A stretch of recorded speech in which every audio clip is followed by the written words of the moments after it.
Hey Man and the Masters of the Universe movie review. Hi guys, welcome to reviews blogger channel కి కొత్తగా వస్తే please to like, share and subscribe. Okay, cinema ఎలా అనిపించిందంటే it's honestly చెప్పాలంటే it's not bad or it's not great, it's decent కూడా అనడానికి నాకు మాటలు రాకపోవడానికి రీజన్ ఏంటంటే, చిన్నప్పుడు మీకు చాలా గట్టిగా గుర్తుంటే ఖుషి టీవీలో హీమ్యాన్ కార్టూన్స్ వచ్చేవి. I use to love them. అంటే బాగా అనిపించేది. గ్రేస్కల్ కోట, శక్తినివ్వు అనగానే నార్మల్గా ఉండే యాడమ్ సడన్గా హీమ్యాన్ అయిపోయేవాడు. అక్కడ స్కెల్ట్రాన్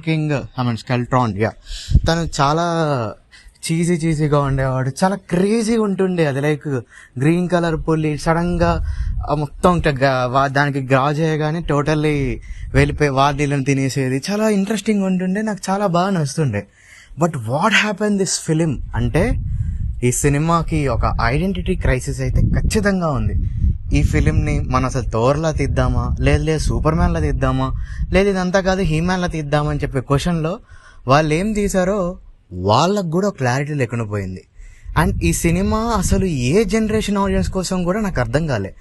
నేను ఒకటి చెప్తా, కొన్ని యానిమేషన్ కార్టూన్స్ని లైవ్ యాక్షన్ చేయడం అనేది చాలా పెద్ద బ్లండర్. అందులో ఒకటి లయన్ కింగ్, ఆ తర్వాత ముఫాసా, అండ్ ఇప్పుడు ఇది. డెఫినెట్లీ లయన్ కింగ్ కూడా మీరు వచ్చి కొంతమంది సీజీ వర్క్ బాగుంది, ఇట్స్ గుడ్ అంటారు, కానీ యానిమేషన్లో చూసినంత కిక్ లైవ్ యాక్షన్ రాలా. సేమ్ ఫర్ దిస్ ఫిలిం కూడా. అసలు యానిమేషన్లో హీమ్యాన్ అంటే అసలు పీక్ మాస్కులంటే ప్రొజెక్ట్ చేస్తూ లైక్ చాలా, అది మేల్ థింగ్, అది చాలా బాగుంటుంది. చిన్నప్పుడు చూస్తుంటేనే అది తెలియని హ్యాపీనెస్ వస్తుండే. కానీ ఇక్కడ చూస్తుంటే వీడు పెద్ద కొండమంగలోడు.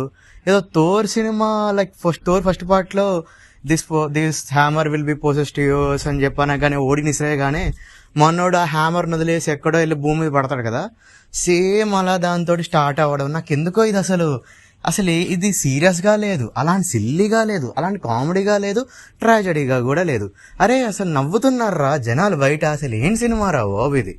నేనైతే కొంచెం డిసప్పాయింట్ అయ్యాను గైస్. నేను హీమ్యాన్ అంటే నా దృష్టిలో ఆడు లిటరల్లీ ఎంతమంది వచ్చినా సరే ఒక్కడే కొట్టేయగలడు. బట్ ఇక్కడ పవర్స్ ఉంటేనే హీమ్యాన్ అని ఒక వర్స్ట్ థింగ్ని. దీంతో పాటు ఈ హాలీవుడ్లో వస్తున్న వోకు, అసలు ఎందుకండి హీమ్యాన్ సినిమాలో ఉమెన్ మ్యాస్కులేటీ ఏంటి, అసలు ఉమెన్కి ఎందుకని చూపిస్తున్నారు?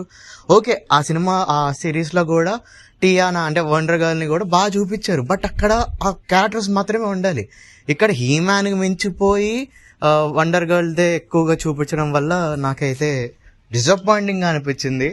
హీమ్యాన్ అని చెప్పి సినిమాకి వచ్చి ఏదో చూపిస్తున్నారు అని చెప్పి. నేను ఈ సినిమాని తెలుగులో చూశాను, సో నాకు Telugu dubbing Nikhil for He-Man బాగా చెప్పాడు. అండ్ ఆ తర్వాత రావు రమేశ్వర్ ఇంకో క్యారెక్టర్ చెప్పాడు. ఆ రెండు క్యారెక్టర్ డబ్బింగ్ కూడా ఓకేలే, నేటివిటీకి బాగానే అనిపించింది. కానీ సినిమా అయితే నేను ఎక్స్పెక్టేషన్స్ కాదు, అసలు నాకు ఈ సినిమా ఒకటి రిలీజ్ అవుతుందని కూడా తెలియదు. నిన్న రిలీజ్ అయింది, వెళ్దామని చెప్పి ఆలోచనలు ఉండే, బట్ చిన్న పర్సనల్ వర్క్ వల్ల నేను దానికి వెళ్ళలేకపోయాను. బట్ ఈరోజు పోయాను. మెల్లమెల్లగా అసలు హాలీవుడ్ ఫిల్మ్స్ కూడా బోరింగ్ కొట్టేస్తున్నాయి. నేనైతే అసలు ఈ ఫిలింని చాలా ఎప్పుడైపోయిద్రా అనే ఒక మూడ్లో చూశాను. లైక్ ఈ సినిమాలో నేను ఏ సినిమా అయినా సరే ఎంజాయ్ చేయగలగాలి, except for last 5 to 10 minutes నేను అసలు ఎంజాయ్ చేయడానికి అసలు ఏది కనపల్లా. ఇది అటు థోర్ సినిమాలా తీయలేక, సూపర్ మ్యాన్ సినిమాలా తీయలేక, హీమ్యాన్ ఒరిజినల్స్లా తీయలేక, ఎట్టో ఒక ఐడెంటిటీ క్రైసిస్లో పడిపోయింది సినిమా. అయితే నాకైతే నచ్చలేదు. మీరు ఈ సినిమాని థియేటర్లో చూడమని చెప్పట్లేదు, బట్ చూస్తే మాత్రం నా రివ్యూని ఖచ్చితంగా ఒకసారి పెట్టుకోండి. నెక్స్ట్ మన ఛానల్లో మాలీవుడ్ బయోపిక్ అని చెప్పి మన నస్లంది ఒక సినిమా రివ్యూ రాబోతుంది. అండ్ ఆ తర్వాత ఓబ్సెషన్ సంబంధించిన ఓ సినిమా రాబోతుంది. అండ్ మృణాల్ ఠాగూర్ వాళ్ళ ఆ సినిమా రివ్యూ కూడా రాబోతుంది. సో అన్ని రివ్యూస్ అయితే వస్తాయి with in span of next 48 hours. ఛానల్ని కొంచెం పిన్ టాప్ పెట్టుకుంటే అన్ని సినిమా రివ్యూలు మాత్రమే వస్తాయి. That's it. ఓకే.